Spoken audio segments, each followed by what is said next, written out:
Hello, and welcome to the UNESCO flagpoles in the town of Lunenburg. I'm Mayor Matt Risser.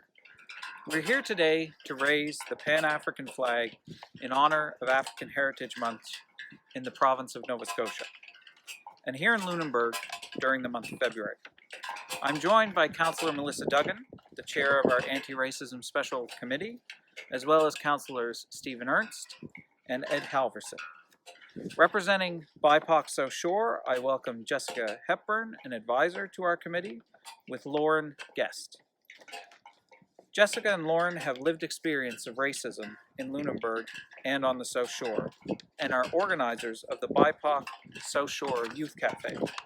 BIPOC, if you don't know, is an acronym for Black, Indigenous, and People of Color.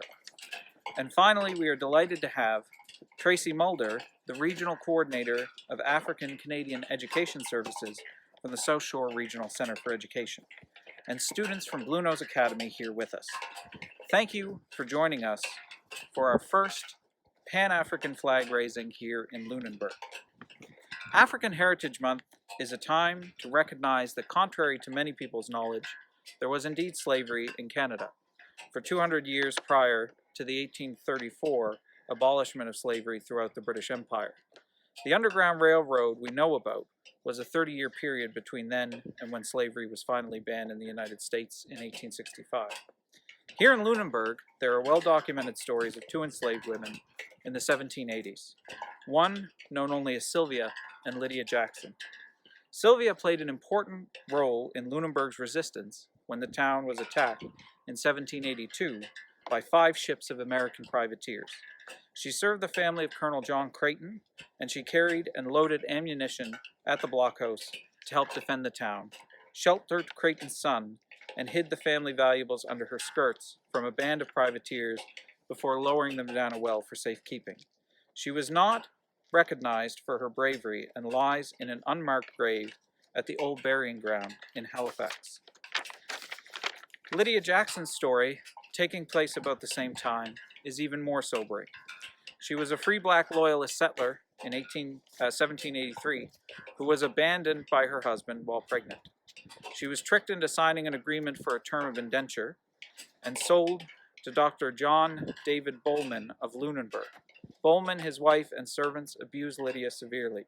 She was courageous enough to bring her case to court in Lunenburg, to the governor in Halifax, and the Chief Justice, but all failed. It is believed she joined the Black Loyalist emigration from Nova Scotia to Sierra Leone in 1791. These years are uncomfortable to examine, but critical that we do, especially as the descendants of European colonists, to understand the full story of our history. And now I'd like Councillor Duggan to say a few words. Thank you, Mayor Risser. I'm particularly pleased to be a part of this ceremony as the chair of the new Anti-Racism Special Committee, which began its work yesterday evening, and as a biracial woman. The Pan-African flag that we are raising here today was created a century ago. It was adopted by the Universal Negro Improvement Association and African Communities League in 1920.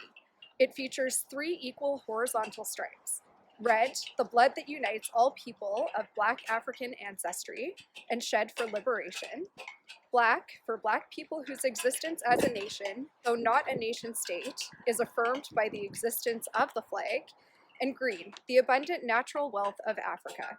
And now I'd like to invite the young people of BIPOC South Shore and Bluenose Academy to raise the flag.